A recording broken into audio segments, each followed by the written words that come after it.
Good morning, respected listeners, dear listeners.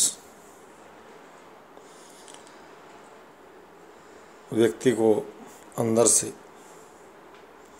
एक आदत विकसित करनी चाहिए, चाहे सरकार हो, चाहे सामान्य व्यक्ति हो, कि अच्छाई जहाँ से भी दिखाई दे उसे देखे और सीख ले। अच्छाई से मुंह मोड़ने वाला कोई भी व्यक्ति या सरकार ठीक नहीं है। ये उसकी प्राथमिक पहचान है। शिक्षा पर बार बार बातें की जा रही हैं। एशियन, अफ्रीकन, लैटिन अमेरिकन देशों को इस बात के लिए घसीटा जाता है कि वहाँ शिक्षा की दर, वैसे साक्षरता बोला जाता है, साक्षरता और शिक्षा आजकल बड़ा अलग अर्थ है। लिटरेसी रेट ही डिफाइंड की गई है। आपने देखा होगा कि जनसंख्या के आंकड़ों साक्षरता, जो व्यक्ति पढ़ लिख लेता है साक्षर माना जाता है। शिक्षितों की दर तो अभी तक बताई भी नहीं गई है।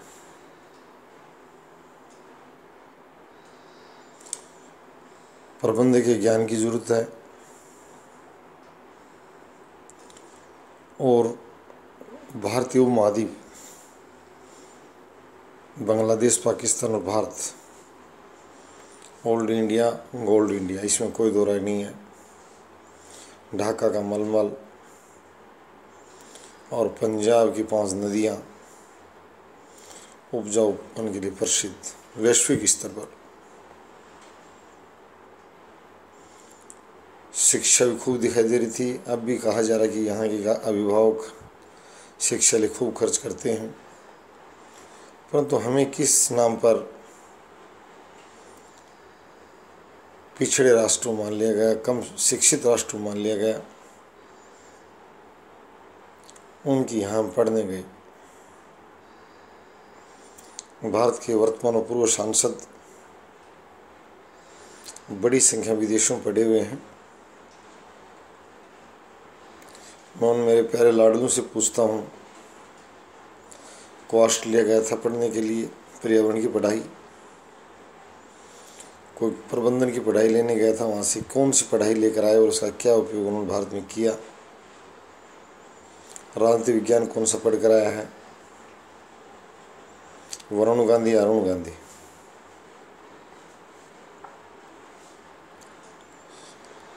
जनता को सच्चाई का साथ देना चाहिए। अगर जीना सीखना है, खुश रहकर जीना है, तो हमारे यहाँ संगीत प्रेमियों की तरह समझदार और सक्षम लोग इन चीज़ों को अनसुना करते हैं। वो ठीक नहीं है। जब तक वो लोग इधर नहीं बढ़ेंगे तब तक व्यवस्था सुधरेगी नहीं। उनको भाग लेना पड़ेगा। उन्होंने जानबूझकर इस चीज़ से मुंह मोड़ रखा, बुराइयों से, सुधार से।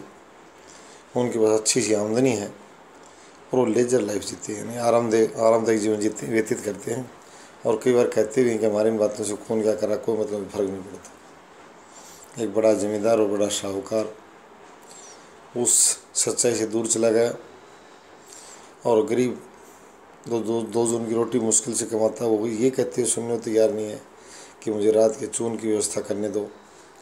इस प्रबंध के ज्ञान से मेरा क्या भला होगा। नाई की दुकान चलाने वाला दाढ़ी करवाने वालों को गिनता है, न कि देश की प्रचलित कानून व्यवस्था के बारे में सुनना पसंद करता है। बेलगाम न छोड़ा जाए। सरकार और समाज को अलग अलग समय लोग उठे हैं, खड़े हुए हैं और उन्होंने कुछ सुधार किया है, समय निकाला है, अपने जीवन के महत्वपूर्ण समय यहाँ व्यतीत किया है। आज मैं शिक्षा प्रणाली की तरफ एक छोटी सी बात साझा करूँगा। भारत के शिक्षा मंत्रियों, शिक्षाविदों और दूसरे जो प्रमुख रूप से राजनेता भी शामिल हो से कहते, राजनेताओं शिक्षा पर चर्चा करने का वक्त नहीं है। वोट की खेती के लिए ज़्यादा तैयार रहते हैं। शिक्षा पर कोई तो बात करे आगे आकर।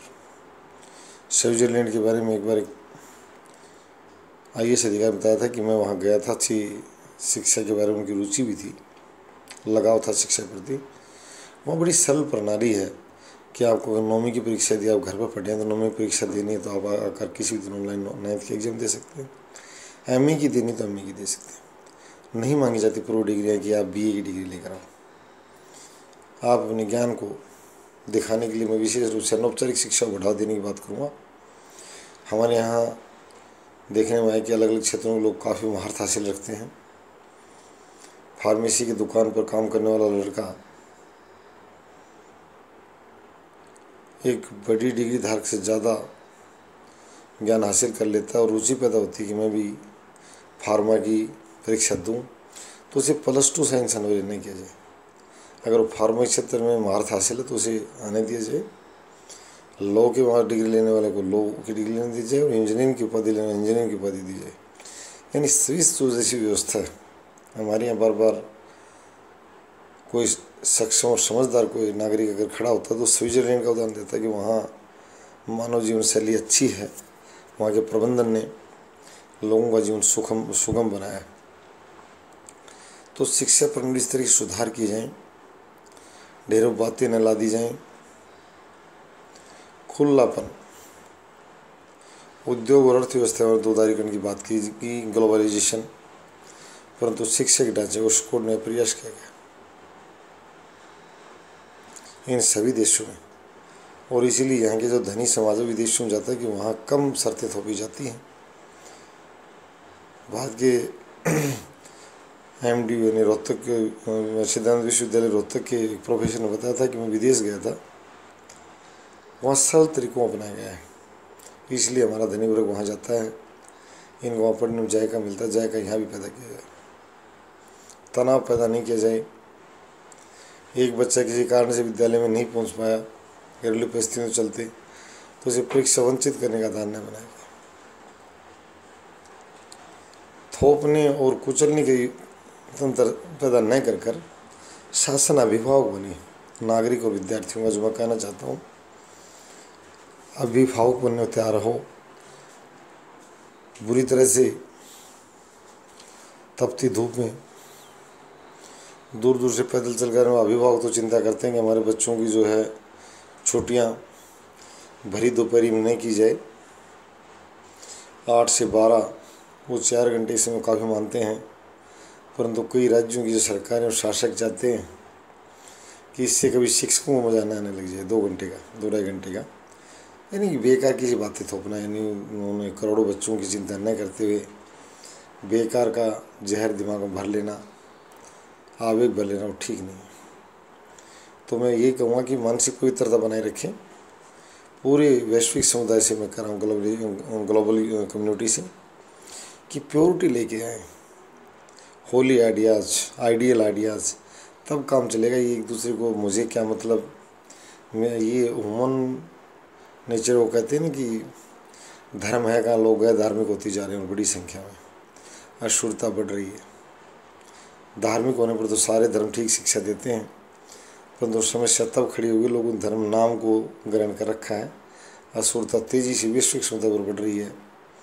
वो बात ना हो, एक जवाब दे मानव बने, प्रेमी मानव बने, मानव मानव से प्रेम दर्शाए। इन्हीं शुभकामनाओं के साथ ये वीडियो प्रेषित कर रहा हूँ। शेयर, सब्सक्राइब, लाइक और ग्लोबल कम्युनिटीज़ पर आए चैनल पर मैं सभी को सादर आमंत्रित करता हूँ। थैंक्स।